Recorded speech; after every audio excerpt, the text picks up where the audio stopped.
COVID-19 booster shots are now available in the Joplin area for those who qualify. Details are next. As COVID cases continue to rise across the country, so does the fight over mask mandates. I'm Steve Harrigan in Atlanta. That story ahead. The 4 states' most watched news starts now. Thank you for joining us tonight. I'm Jordan Aubie. A Delaware County woman gets a 20-year sentence for recording the drug overdose death of another woman. ALLIE Anderson, charged with first-degree murder in the victim's death, is going to serve less than 3 years of her 20-year sentence. The judge suspended 17 years of her sentence, then gave credit for time served. Anderson and her husband, Brian Anderson, were arrested back in 2019 for Melissa Vermillion's death. Police say they injected Vermillion with meth, recorded her while she overdosed, and ignored her calls for help as she was dying. Brian Anderson later died in jail last year. Nick Kelly joining us now. Beautiful evening for a Friday, Nick. Yeah, but it may not last as we go throughout the overnight hours, Jordan. At the very least, we started okay at 74 this morning, but topped out at 92. That's despite some morning rain working over Joplin. I have not seen anything over the past few hours in our area. However, note the thunderstorms that have exploded out across northeastern through central Kansas. That is our next cold front poised to bring in those thunderstorms as we go through the overnight. As they work in, though, they should be strong. I'm not expecting these to be severe, but it could be a loud night for some of you as lows drop back to 73. I think we'll dry out during the latter part of the morning with maybe a few afternoon storms, Jordan, but we'll have highs back around 90. And we'll see if we stay hot for the week ahead here in a bit. Nick Kelly, thank you. Freeman Hospital announced today it's ready to administer COVID-19 vaccine booster shots to those who qualify. KOAM's Mike Mahoney spoke to hospital officials as well as a Joplin resident who's eligible for her third shot. COVID-19 booster shots are now available at Joplin's Freeman Hospital and many other locations, but only for patients meeting certain medical criteria. Those patients who have severe or untreated HIV infection would qualify. Those that are actively receiving cancer treatments would qualify.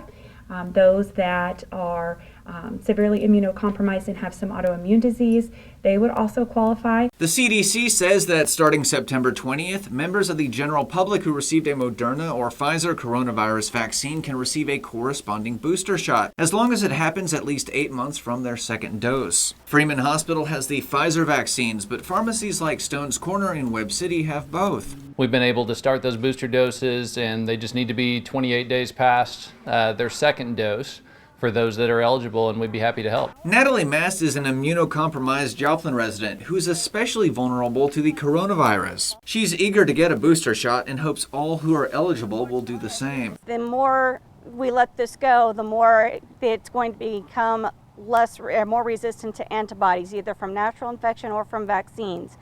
That's going to make it much harder for people like me to fight it off should we get breakthrough infections or should we get a severe infection. In Joplin, Mike Mahoney, KOAM News. Freeman Hospital says their booster shots are going to be offered free of charge. Americans who received the Johnson & Johnson single-dose COVID-19 vaccine may have to wait weeks to find out if they should have a booster shot. The Biden administration is now gathering data it's going to use to make that determination. Almost 14 million Americans received the Johnson & Johnson inoculation. Health officials have not yet decided whether Americans who got the Johnson & Johnson shot should receive a second round of that vaccine or switch to additional shot of one of the other two approved vaccines. The Delta variant continues to cause a surge of cases across the country, and with more and more cases seen in young children, schools are forced to decide whether mask mandates are going to be put in place. Fox News correspondent Steve Harrigan has more now from Atlanta. The battle over masks in schools continuing across the country. The heated debate over whether or not kids should be required to wear masks to help prevent the transmission of the coronavirus, affecting parents and students alike. It's sad that you have to hide behind one. I'm 11. I can't get the vaccine. This is my only protection. Emotional protests seen in school districts in various states.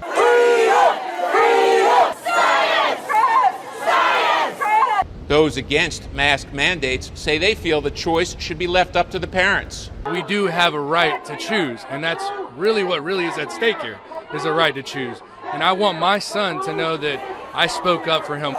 Millions of students in Florida, Texas, and Arizona are now under mask mandates. Many school boards in these states voting to mandate masks in the classroom to despite their governors banning them throughout the state. All this as the Delta variant continues to surge across the country, leaving more than 10,000 people in the hospital this week alone. Many doctors noting a rise in cases seen among children who are not eligible to receive the vaccine. We're already seeing a little bit higher transmission rate on school property. I expect that because mask usage is not consistent across the board, there will be a little bit more transmission than we're used to on school property. And advocating for kids and making sure that we are trying to have their best interests at heart, that's kind of, we put the politics aside. The CDC continues to recommend that all teachers, students, and staff continue to wear masks no matter what their vaccination status. In Atlanta, Steve Harrigan, Fox News. The Biden administration's plan to distribute COVID booster shots beginning next month, for many people anyway, is coming under criticism. Some scientists say the information the government has provided is not compelling enough to justify the third shots. They say research suggests after having the initial 2 doses of the vaccines, patients do develop breakthrough infections, but the infections only amount to mild and moderate colds. The scientists say the initial 2 inoculations have held up well against severe disease that requires hospitalization. A developing situation in Afghanistan where evacuation flights have resumed after a pause earlier today. Senior U.S. officials say the country of Qatar, where evacuees have been flown to, is at full capacity. In the last 24 hours, about 6,000 Afghans have been flown out. Fox's Madeline Rivera has more now from Washington. Desperation outside of the airport in Kabul. This young girl begging American soldiers to let her inside, one among a sea of people hoping to leave. Despite the frantic scenes, President Biden is vowing to get Americans who want to leave out of Afghanistan and promising not to abandon Afghans who risk their lives working with the U.S. government. We're going to do everything that we can to provide safe evacuation for our Afghan allies. About 13,000 people have been evacuated since August 14, the White House says, but flights out of the country were paused for several hours because of a backlog at third-party countries like Qatar, where evacuees are being processed. Our commander in Kabul has already given the order for outbound flights to resume. Meanwhile, questions are growing over whether the U.S. will expand its perimeter beyond the airport to help evacuees stuck behind Taliban checkpoints. The process of getting people into, and especially Afghans into the airport, processed is now the big challenge. While the president says there's no indication that U.S. citizens are being blocked from heading to the airport by the Taliban, many say the same can't be said for Afghan allies. They are totally stuck, even myself. The president says U.S. authorities are in contact with the Taliban to make sure civilians get safe passage to the airport, even as he admits he cannot promise what the final outcome will be or that rescue operations won't be without risk or loss. In Washington, Madeline Rivera, Fox News. Today, President Biden updated the nation on Afghanistan, including ongoing efforts to evacuate thousands remaining in Kabul. He said that as of his speech, more than 13,000 evacuations have been completed since Saturday, and thousands more are underway. Fox News correspondent Lauren Blanchard is in D.C. with the latest. But let me be clear. Any American who wants to come home, we will get you home. 5 days after Kabul's fall to Taliban fighters, President Biden worked to address the ongoing chaos in Afghanistan. I cannot promise what the final outcome will be, or what it will be, that it will be without risk of loss. But as Commander-in-Chief, I can assure you that I will mobilize every resource necessary. The president, flanked by his vice president and Secretary of State, doubled down in defending his decision to withdraw U.S. troops. Let's put this thing in perspective here. What interest do we have in Afghanistan at this point with al-Qaeda gone? We went and did the mission. It's time to end this war.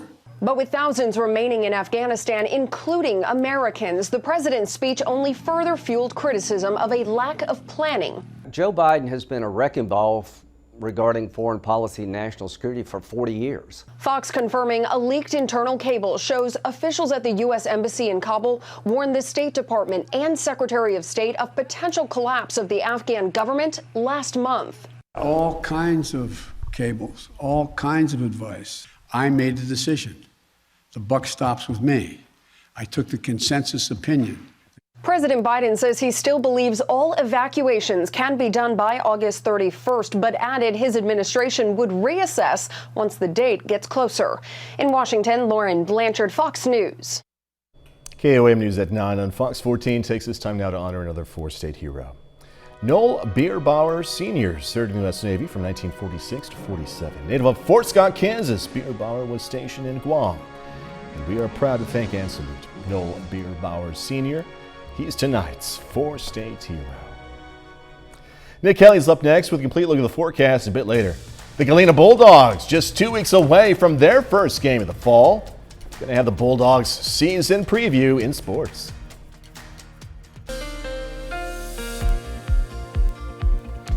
We stayed pretty quiet for a good portion of the day, but it's going to get a little rough as we go through the overnight hours ahead of us. So let's dive right in. We had a few morning showers and storms kind of skirting around Indigo Sky Casino Resort outside of Seneca, Missouri. Much of the day, though, looked okay, even though we had plenty of cloud cover coming and going. As far as temperatures go, definitely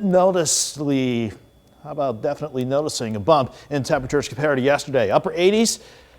Lower 70s this morning, but right back into the lower 90s with plenty of humidity. We're just waiting for that humidity to get put to use with our cold front ready to bring in thunderstorms to the west as they spend most of the afternoon and evening developing out in central and western parts of Kansas. In the meantime, those storms are not here yet, so most of us, in fact the entire region, we're looking okay for now before those storms roll in overnight. Outside in Joplin, quiet but warm and downright humid. 85 degrees with a dew point in the mid-70s. No wonder it feels like 93 outside. Everyone is between 80 and 85 degrees for the most part, but all this humidity still making it feel like the mid, even upper 90s at the extreme end of things. So this is plenty of ripe air for these thunderstorms to work with. The bulk of the severe weather, though, is going to thankfully stay just to the north of the region. But all these thunderstorms hinting at our front that will work in, but won't necessarily push on through. I say that because even though this upper low in the northern plains will try to push the front in and certainly keep any good severe weather chances to the north, this upper ridge that's developing, that's going to force that front back north by the end of this weekend, and it will definitely keep us hot and humid for a good portion of next week. So here we are at 2 a.m. The storms out west will hop over the turnpike and start working into our northern counties.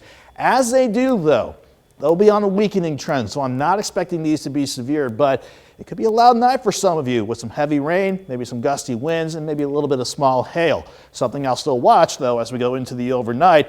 Overnight lows, nonetheless, will drop back to about 73. I think we're dry around the noon hour, and then maybe a couple isolated storms late in the afternoon. But even with these rain chances working in, especially during the morning, we'll still go from 73 in the morning, 85 by noon, and afternoon highs right around 90 degrees. We'll watch for a couple of scattered thunderstorm chances Saturday night going into Sunday morning.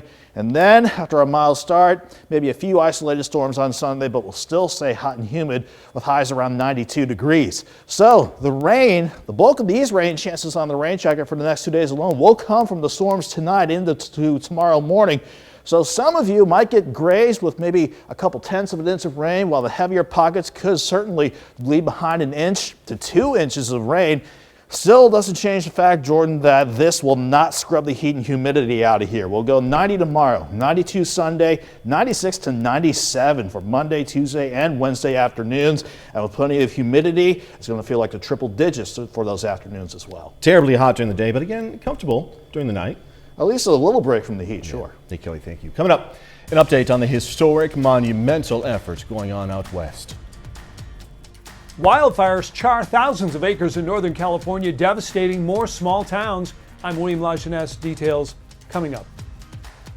Wildfires are devastating some small towns in Northern California. The Dixie and Caldor fires in particular have burned thousands of acres with strong winds and record-breaking drought fueling the flames. Fox News national correspondent William LaJeunesse has the details. Greenville will rise again. We're a strong community and we'll rise above this. Residents of Greenville, California returned home this week after the Dixie Fire gutted much of the small gold rush town. Burning more than a month, the fire charred more than 700,000 acres and destroyed at least 600 homes. We've lost everything, but then we've found so many good people that I never realized there were that many good people out there. Dry and windy weather further fuels the Dixie Fire. Now about 35% contained. Nearly 6,000 firefighters are battling the flames, but rough terrain forces crews to fight much of the fire from the air. Further south, the Caldor fire grew in size to more than 73,000 acres. In just a few days, the fire destroyed more than 100 buildings and devastated the town of Grizzly Flats. Everything that we owned, everything that we've built is gone, due to the fire. But cooler weather slowed the flames, allowing crews to clear out dense forests and get a handle on any spot fires. This as they prepare for late summer winds that could make conditions worse. Getting them ready to go if that fire makes a push over that hill back there. These houses should be in good position where they can stand alone and be good to go. Several of California's national forests will close temporarily beginning Sunday in an effort to prevent new fires. In Los Angeles, William Lajeunesse, Fox News. Next, concerns over a cleaner environment are being met with rising recycling costs. Gonna get a closer look when we come back. At least 100 cities and municipalities have suspended or canceled their recycling program over the past several years. This due to the increased cost to recycle. Some cities turned to passing new laws to make plastic companies foot the bill. Fox Business correspondent Hillary Vaughn takes a closer look from Oberlin, Ohio. The bipartisan infrastructure bill sets aside $60 million to promote recycling around the country, while some cities in the U.S. are actually having to shut down their recycling programs because they can't afford it. Over 100 cities in the U.S. have had to suspend or cancel their curbside recycling because it's costing them millions to keep it up. Other cities are just having taxpayers pick up the tab. New York City spent $150 million last year on recycling, Seattle $12.5 million, and Boston $5 million. But even small towns like the suburb of Brooklyn outside Cleveland, Ohio, went from making money off of their recycling to spending about $30,000 a year. There's definitely a lot more cost involved now than when we first started our program. I mean, we were getting paid a lot, and the markets kind of dictate that. So now we're not getting paid as much. We're actually paying to get rid of it. Some cities are getting creative and are looking for companies making the products to pay a fee to cover the cost to recycle what they put on the market. Maine and Oregon have both passed laws that apply these types of fees, but a group representing producers in the packaging supply chain say depending on how the new laws are implemented, consumers could be impacted. There will be eventually, most likely, a cost passed on to consumers. So that's the way economics here in the U.S. work, but we'd like to mitigate that impact as much as possible. Recycling is expensive, not just for cities, but also for the processing plants. Here at Republic Recycling, they have to truck about 35% of what comes in to the landfill because what gets dumped here isn't always 100% recyclable. That costs this location over $1 million a year. The rest gets put into bales like this and sold to manufacturers to break down and use. How much they make depends on how much commodities like plastic, aluminum, and cardboard are selling for, but it's a volatile industry. The value of these raw materials can fluctuate up to 30%. Like this bale of aluminum cans could sell for $750 or could go as low as $500. In Oberlin, Ohio, Hillary Vaughn, Fox News. Coming up, more food to get excited over. Gonna check out how Hershey's is getting into the fall Halloween mood. Halloween is just around the corner. Isn't that something? That means it's candy season, or about to be anyway. Hershey is joining in on the fun, releasing new products just in time for the holiday. Among their offerings include strawberry flavored Kisses, marshmallow flavored Kit Kats, cookies and cream chocolates with fangs on them, and Reese's snacks shaped as pumpkins or with green cream on the bottom. If all of those sound good, the company is also releasing a variety pack. Then there's this. Oreo is releasing apple cider donut flavored cookies. They feature apple cider flavored cream sandwiched between two golden cookies. These limited edition cookies are out now, and hopefully we'll get you in the mood for that sweater weather. Every bit of that, every single bit of that is awesome, and I want one. There goes my diet. 30 more minutes news, weather, and sports coming away. Going to get some tips from the Better Business Bureau about hiring the right type of contractor. Also a visit to Pineville, Missouri for Jesse James Days. Going to also learn why there is a Jesse James Days in Pineville.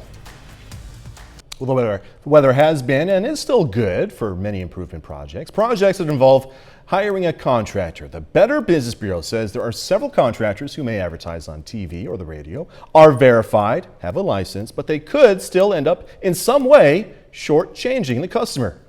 The BBB says it's always a good idea to visit their website and check out businesses. Always ask for references. If you've asked for references and they're not able to provide any, or if you find out the references are like family, that should be something that you might want to think twice about. If people are being really, really pushy and wanting for you to re-sign a contract after you've already signed one, that's a huge red flag. You can always check out bbb.org, bbb.org for more information. Jesse James Days is in full swing. Some of you know the 1938 movie Jesse James was filmed in and around Pineville, Missouri. Well, Jesse James Days celebrates that time in Hollywood and local history for that matter. The festival, as we're seeing, includes fun games, food, music. Jesse James Days goes until tomorrow. You can check out Jesse James Days on Facebook for more information. By the way, money raised goes to help support the Pineville Fire Department. Amazon reportedly wants to take its operation from clicks back to bricks, at least in some areas. Sources say the e-commerce giant, known for distributing and disrupting traditional retailing, is planning to open several large stores in the United States. Going to be built along the same lines as department stores. Industry sources say the company is doing this in part to improve its performance in the sale of household items, clothing, and electronics. Some of the first Amazon department stores are reportedly going to be located in Ohio and California. Could be a big weekend for America's border communities. The United States may finally reopen to non-essential travel from Canada and Mexico. Pandemic restrictions at land and water crossings are expected to end after Saturday. Fox's Stephen Goen has more from Niagara Falls, New York. It's been about 18 months since the U.S. closed water and land borders, like the Rainbow Bridge here in Niagara Falls, to tourists and everyday travel. But after Canada opened its border about 2 weeks ago, people on this side of the bridge say it's America's turn. Along the U.S. border with Canada, a community kept apart by COVID-19 could be coming back together as travel restrictions last extended 1 month ago are set to expire. In Niagara Falls, local restaurants like Rock Burger are ready. Owner Jason Lazardo says he's felt the impact of fewer customers from Canada, slowing sales, and the launch of his second business. More of a day-to-day operation. You have to change your whole outcome as far as how much product you're purchasing, what the pricings are. We miss you! And near Buffalo, Suzanne Tomasello says she just wants to see her family up north. The few visits she's been able to make, not enough. If something were to happen to my aging parents, that I missed out on all of this time. My children have missed out on close to 2 years. While Canada welcomed back vaccinated Americans August 9th, the U.S. border closure continues to impact travel. Down more than 90% in 2020, costing billions in tourism dollars. Shopping, entertainment, but then also you have to think about the tax revenue, local counties. The push to reopen coming from lawmakers, grassroots groups, and affected families. Things look okay, then let's get it open. But at this point, there's no plan. I'll call you later. Bye-bye. Now prepared for another possible delay, though some remain hopeful they'll soon see border traffic going both ways again. Flowing, hopefully, if the border's clear, they should be able to come here with open arms. And we don't know yet what people may need to cross the border if and when these restrictions expire. Citizens of Canada and Mexico are still allowed to fly into the United States if they present a negative COVID-19 test. In Niagara Falls, New York, Stephen Goen, Fox News. A bit later, one for the history books. It's the journey of a lifetime. I'm Jackie Ibanez with more on one 19-year-old airplane pilot's mission to become the youngest female to fly around the world. That story straight ahead.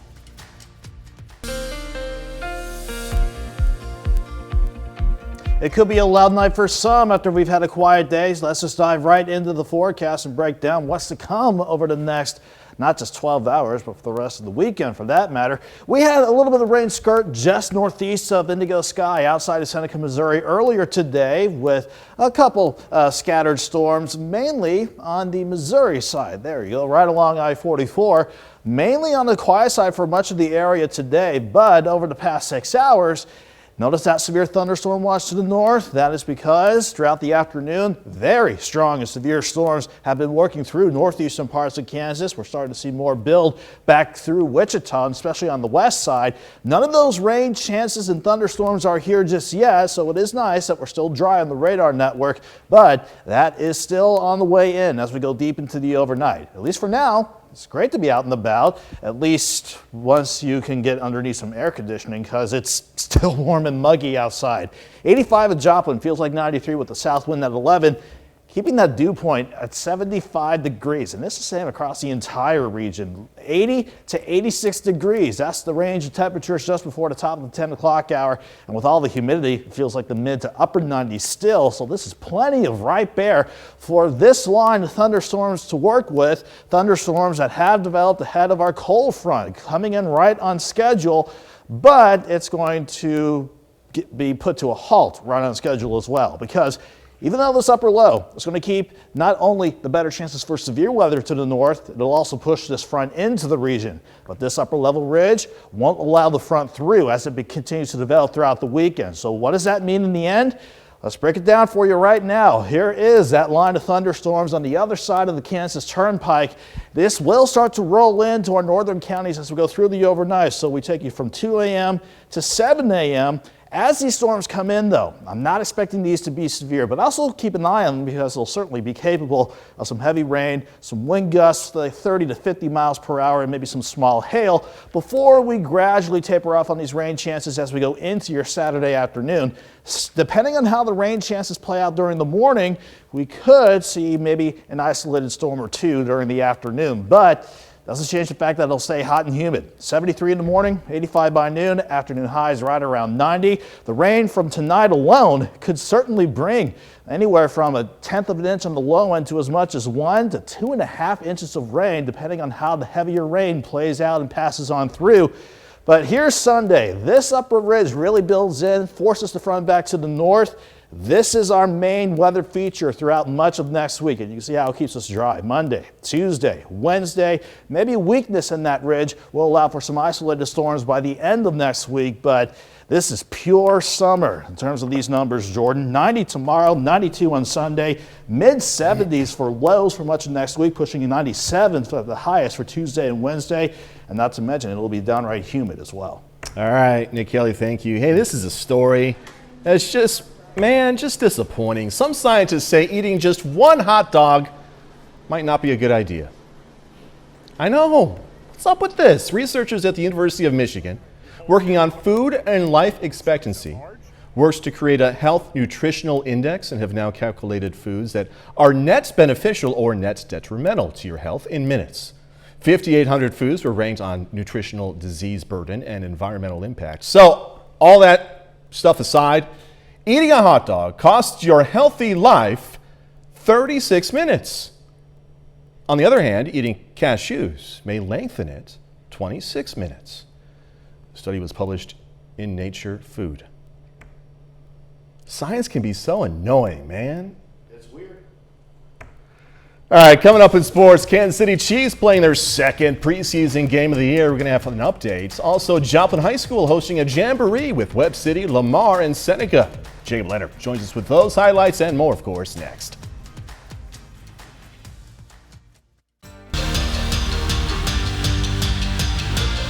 The football season is just a week away for Missouri high school teams. Tonight, though, it's Jamboree night, including Joplin hosting a four-teamer with Webb City, Lamar, and Seneca. A lot of good stuff here tonight. Here's some of the best of what we saw. First session, first offensive play for Webb City. Cade Wilson gets loose all the way into the end zone. And the Lamar defense forced 3 turnovers against Webb, including this pick here from Riley Hecadon. But Webb City back to work. Cole Vaden finds Eric Fitch over the middle. Pitch slides in for the touchdown. The other side of the field, Joplin and Seneca. Eagles defense makes a play early. Luke Wieselmeyer getting the interception in the end zone. Eagles on offense now. Quentin Renfro finds his way into the end zone. Joplin scores 5 times on the Indians. Second session now, Joplin facing Lamar. That's Lamar's Trace Wilhite scoring on the last play for the Tigers starters. The Lamar defense still rolling. Austin Wilkerson gets the pick for the Tigers. Other end, once again, Webb City scores on the first play. Dupree Jackson against the Seneca defense gets loose into the end zone. He scored twice.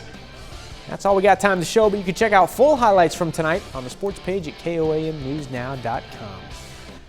The Galena Bulldogs are finishing up their first week of football practice. Now, Galena is one of the most consistent programs in the area, averaging 8 wins per season the last 5 years.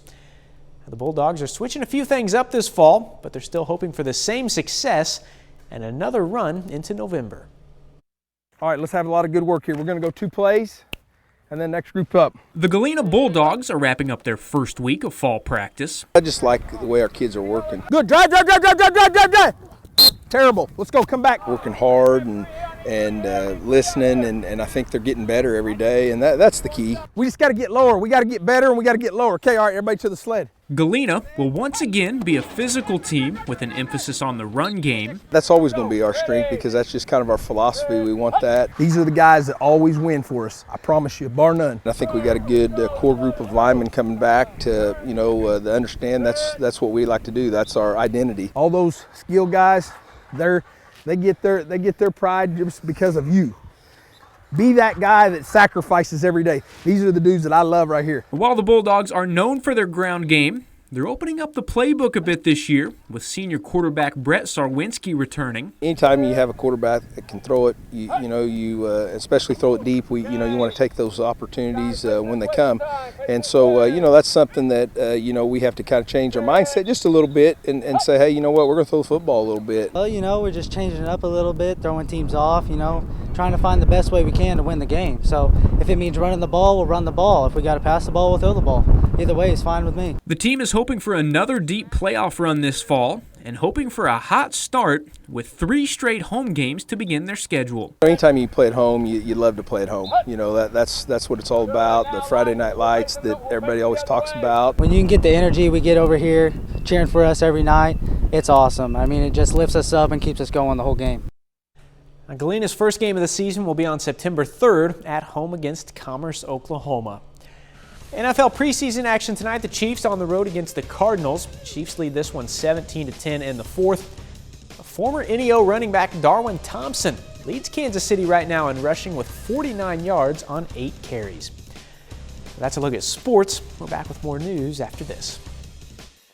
Boarding one of the fastest microplanes in the world, one teenager is embarking on a remarkable, record-breaking quest. Fox News correspondent Jackie Ibanez has more on this inspiring story. What started as a dream is becoming a reality. At just 19 years old, Zara Rutherford is on a mission to become the youngest female to fly a solo trip around the world. I decided, if I don't tell anyone about it, then it's never going to happen. So I told my parents, and straight away they're like, yes, let's do this. Rutherford's journey is slated to take roughly 3 months to complete, bringing her to a total of 52 countries along the way. So on average, I fly about 5 hours a day, and then it consists of 3 days of flying and then one break, one rest day. But this adventure is about more than just breaking records. Rutherford hopes to inspire more girls to pursue careers in science, math, technology, and of course aviation. That's because females only make up about 5% of all pilots around the globe. Besides breaking down gender gaps, the fearless flyer is expecting to face other challenges along her trek. Fatigue is definitely a factor, but I'm making sure that I'm always well rested. And then there's some more logistical complications, more weather-wise. But she's ready to meet them head-on. And with both her parents also being pilots, some may say flying to new heights is in her DNA. And it turns out Rutherford doesn't want to stop aiming high. She plans on heading to college next year with the goal of later becoming an astronaut. Jackie Ibanez, Fox News. Good for her, right? All right, got some Carlos Santana news. Hollywood Nation coming your way. The Foo Fighters are going to receive a special salute during the MTV Video Music Awards, and the Eternals gear up to fight their biggest enemies. Here's Fox's Ashley Dvorkin with the latest from the Hollywood Nation.